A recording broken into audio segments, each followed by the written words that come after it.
Transportation Safety Board.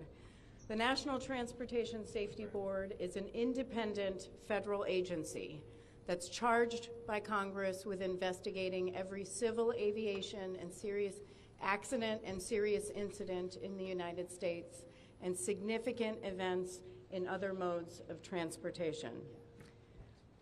I want to start by expressing our deepest condolences, our sympathies, on behalf of the entire board for those who lost loved ones in this terrible tragedy.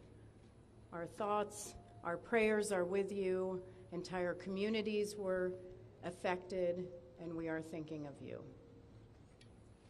With me today is Bryce Banning. Bryce is a senior aircraft accident investigator with the National Transportation Safety Board. He's also going to serve as our investigator in charge of this investigation. Also with me today is the entire board. We have Todd Inman, member Todd Inman. Todd is going to serve as the board member on scene, the spokesperson for this investigation. All of the board members will be here. We have Vice Chairman Alvin Brown, member Mike Graham, who lived in Wichita for 20 years, and we also have member Tom Chapman.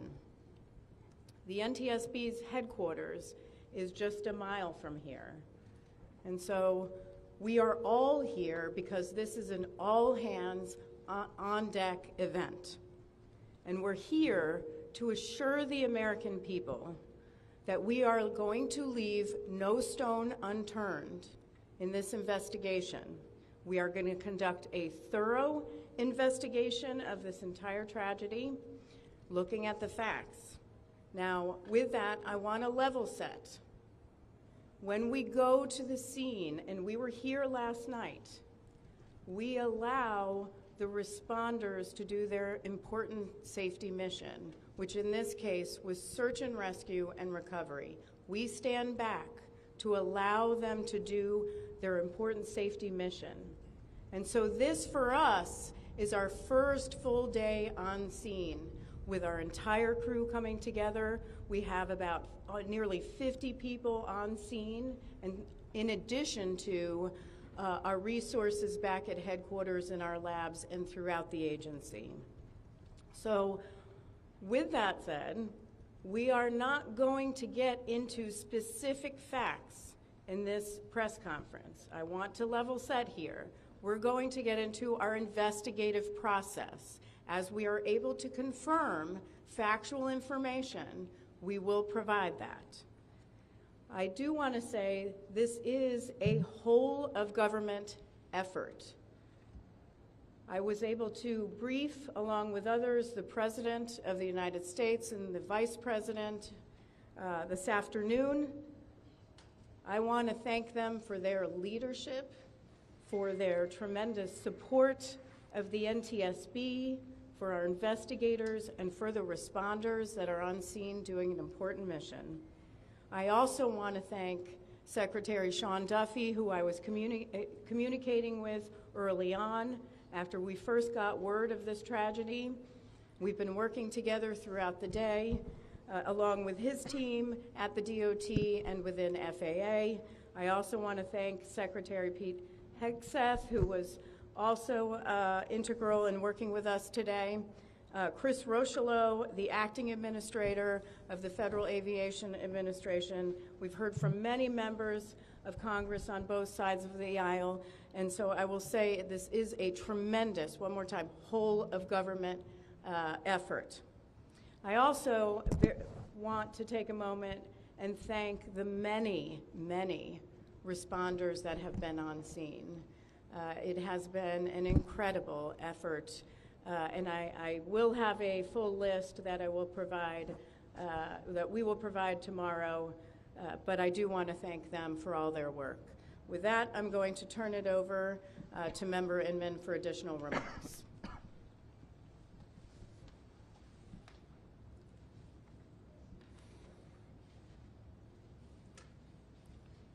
So today is our first full day on scene. Our investigative team will be on scene as long as it takes in order to obtain all of the perishable evidence and all of the fact-finding that is needed to bring us to a conclusion of probable cause. Our mission is to understand not just what happened, but why it happened, and to recommend changes to prevent it from happening again. Since we're just beginning our investigation, we don't have a great deal of information to share right now. We will keep you informed by giving regular updates as we learn more. Our intention is to have a preliminary report within 30 days, and the final report will be issued once we've completed all of our fact-finding and investigation. Now, we will not be determining the probable cause of the accident while we are here on scene, nor will we speculate about what may have caused this accident. Today, we will be going and having an organizational meeting and establishing our parties to our investigation. We currently have the following parties that are already identified: PSA Airlines, GE Aerospace, Sikorsky, FAA, NACTA, which represents the air traffic controllers, ALPA, which represents the pilots, Army, AFA, which represents the flight attendants. The Transportation Safety Board of Canada will be an accredited representative under Annex 13 of ICAO. They will be supplemented by MHIRG as a technical advisor. They were previously known as Bombardier. The NTSB offers this party status to those companies, government agencies, and associations that have employees, activities, or equipment involved in the accident. We offer that because they will provide technical expertise and relevant information supporting the development of the best possible factual record. Once they join this investigation, they are not permitted to release documents or talk publicly about the investigation without the consent of the NTSB. So I want to stress this. It is only the NTSB that will provide information related to this investigation, with one exception. Regarding the fatalities that occurred, that notification will be handled by the DC medical examiner. We will not be discussing fatalities or names. That will be handled by them as the proper authority. So we want to talk a little bit about our process. We will analyze the facts and determine the probable cause of the accident, and then issue a report of those determinations. I also want to talk a little bit about some additional people that are here with us, and they're very important to us, and that is our family assistance group. Later today, we will be briefing the families. We normally try to do this before a media event, but in this case, they're still arriving. Our family assistance specialists are already working closely with local officials and others to help assist them in their efforts to support everyone that's affected by this accident. And let me just reiterate what the chair said. A loss of life in an aviation accident is very unusual in the United States, and our heartfelt sorrow goes out to everyone that's affected. It affects us, it affects everyone around us. There are a lot of people hurting today. We will help find out what happened. We will do it factually, and we will do it accurately. As part of this, we are going to be standing up some specific working groups. Those working groups will be operations. They will be looking at the history of the accident flight and crew members' duties for as many days before the crash as appears relevant.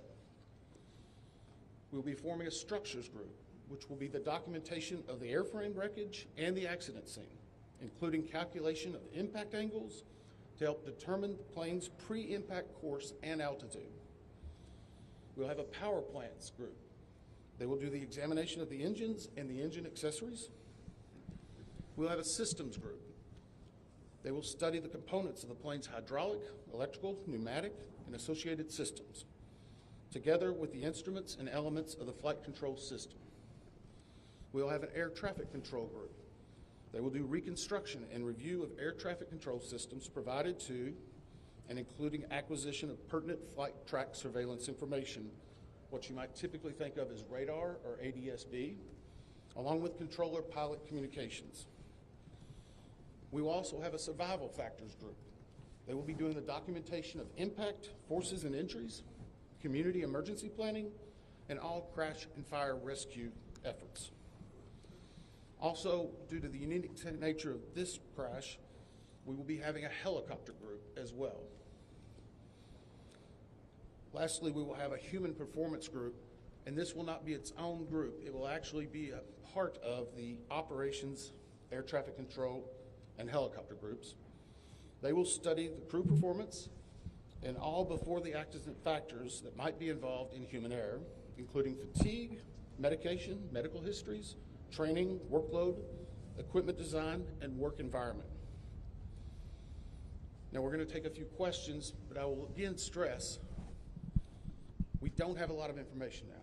We will continue to gather that. We will try to release it as we can, but we will only talk about the facts of the case that we know right now. I'm going to ask, we'll call on a few people. I'm going to ask that you state your name, affiliation. James Matthews from Sky News.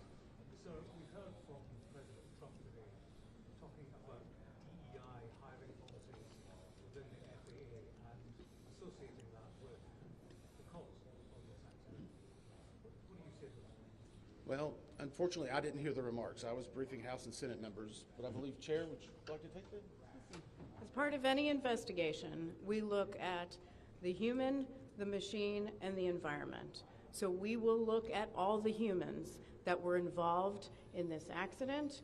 Again, we will look at the aircraft, we will look at the helicopter, we will look at the environment in which they were operating in. That is standard in any part of our investigation. I'll turn it back. Chair, can I ask you, has the flight data recorder been recovered yet? And what is the difficulty in a water disaster like this, which presents a very difficult environment for your investigators and the people out of the water?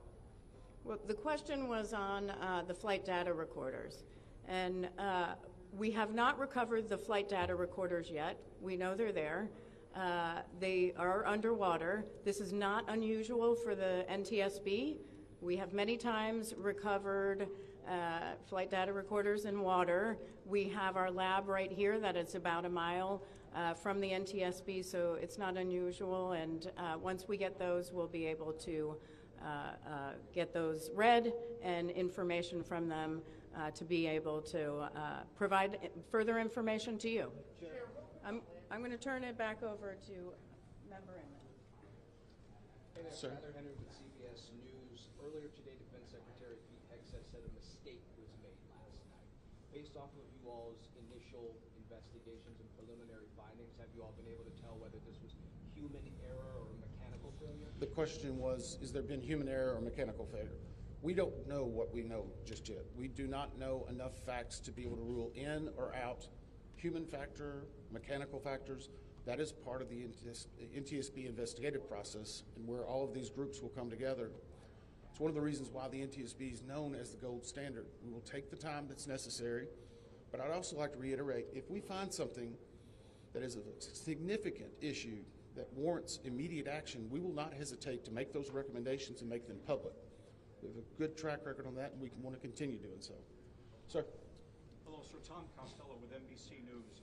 Does it hurt your investigative process, maybe for the chairman, does it hurt your investigative process to have the president already suggesting possible causes here as you try to keep an open mind and begin this investigation? Tom, with all due respect, I think the press also likes to state what probable cause is before we get to the probable cause. So what I'm going to say is you need to give us time. You need to give NTSB, it's not that we don't have information. We do have information. We have data. We have substantial amounts of information. We need to verify information. We need to take our time to make sure it is accurate. That's best for you. That's important for the families. It's important for legislators who are seeking answers to try to figure out what they're going to do about this. And so it will take time. We do have a lot of information, but we need some time to verify that. Yeah, Member Chase Williams with Fox Business. I'm wondering about the conditions in the tower last night. Were there any performance issues in the past with any of these controllers, anything of that? Question is about controllers. As I said, we are just now forming the groups. The controllers do have union representation, which they are entitled to. They'll be working with our party system and our party groups. They'll be conducting interviews. Those interviews will need to be analyzed, transcribed, and other team members will need to look over it. It'll be a long process, but we will go through the entire history.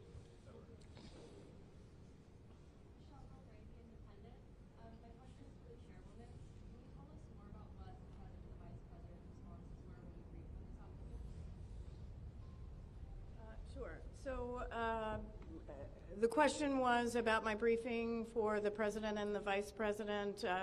As is standard, we offer briefings on our process and what we know, and this was a briefing with the president and vice president and with Secretary Duffy and Secretary Hegseth and also the acting administrator of the FAA. There was discussion on what we know so far and our process, and that was about it.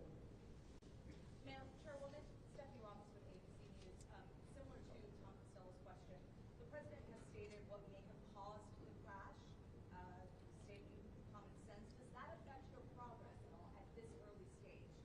Yeah, so the NTSB, we conduct an important safety mission where we take a very careful approach.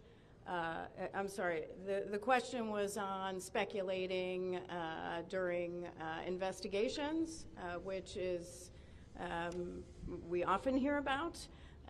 What I will say is we look at facts on our investigation, and that will take some time. And at some point, we'll be able to provide that factual information, as Member Inman said, and provide that hopefully tomorrow. Hang on a second. Dave Shepardson from Reuters. Have you been able to retrieve the black boxes from the helicopter? Has the military decided whether they're going to read those or the NTSB?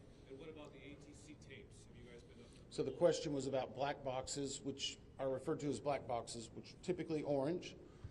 We have not recovered any of the boxes involved yet.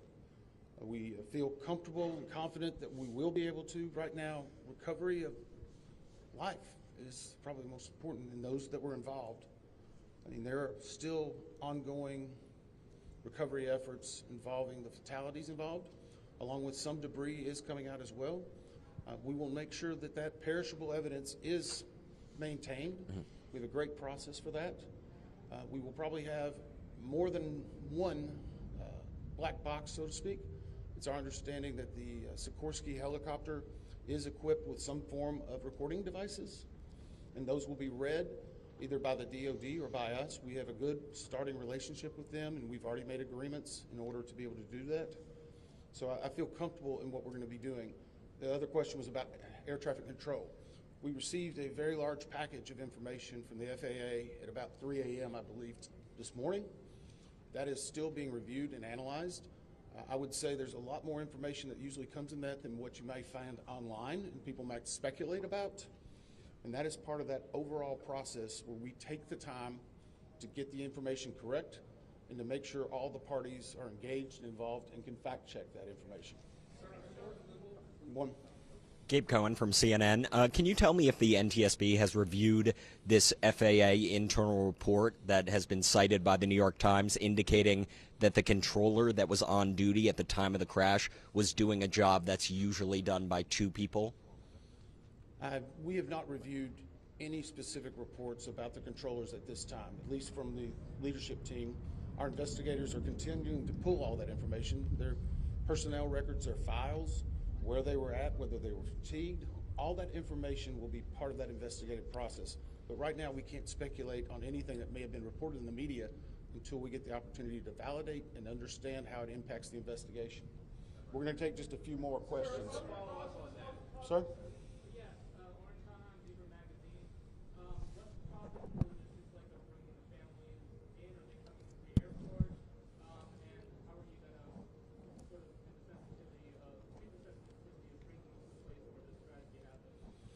So the question is about the families, and many of those families are still en route. Some are still being notified from both the military and from the commercial crash. There is a family assistance facility that's being stood up by American and PSA Airlines in Bethesda, Maryland. They've already been working on that, standing it up. Our team from our disaster assistance team has also been coordinating with them. We plan on briefing them. It is customary that at some point, if the families wish to go to part of the accident site, that we would arrange such a thing, but it will only be when we know that it's safe, we have the correct perishable evidence, and we can do it in the proper modesty that should be for those family members. It will be a little bit of a process, but it will take some time. Sir, to follow up on the air traffic control. No. Sir, or are you? I know that Marielle Farrell with ABC News now. We've heard from some witnesses that they saw people were able to come down the slides of the plane. Has there been any indication that people made it off the plane if they wanted? Well, again, we will not speak to the fatalities. The D.C. medical examiner will, but I think the D.C. fire chief this morning very succinctly said correctly that we believe there are no survivors. Was there all the planes, like did they even get out of the plane? Last question? So, hang on one second. Right now, we're going through the debris fields. Nothing we've seen would indicate that maybe slides or chutes were deployed. It was a very quick, rapid impact, but we've seen nothing in that regard so far from the evidence we had, but we still need to verify all of that information. One more question? Jeff Cook, ABC News. Go ahead. Jeff Cook, ABC News. What do you know about the altitude of the helicopter at the moment of impact? And can you talk about the procedures for such helicopters in that area? The question was about the helicopter procedures. And in D.C., it's kind of a unique environment. We've been getting briefed more and more by the FAA. I'm not an air traffic control specialist, but they're actually helicopter zones, if you will, or tracks. And this one was transiting, I believe, from track 1 to 4 as part of their normal procedure. If you live in D.C., you see a lot of helicopters going down into this area. So there's a very well-defined system in that regard. As far as altitude, until we get the additional information, we can't validate or basically corroborate any of that until we get more of the electronic data and the data that's on the plane. I do want to clarify one question that also came about cell phones. You know, in today's age and time, a lot of electronics and other devices do contain a lot of different information. We've found on a number of our accidents that we actually are notified through a smartphone that may sense that. As part of our process, we will obviously treat all of the effects of the deceased with dignity. We are already starting to pull that information together. If we feel that it's necessary to find or pull some of that information, we will work with the families and make sure we do it in a manner that's respectful for them and their privacy. But right now, we don't have any plans specifically on that amount, on that area until we need to. Thank you very much. Thank you very much.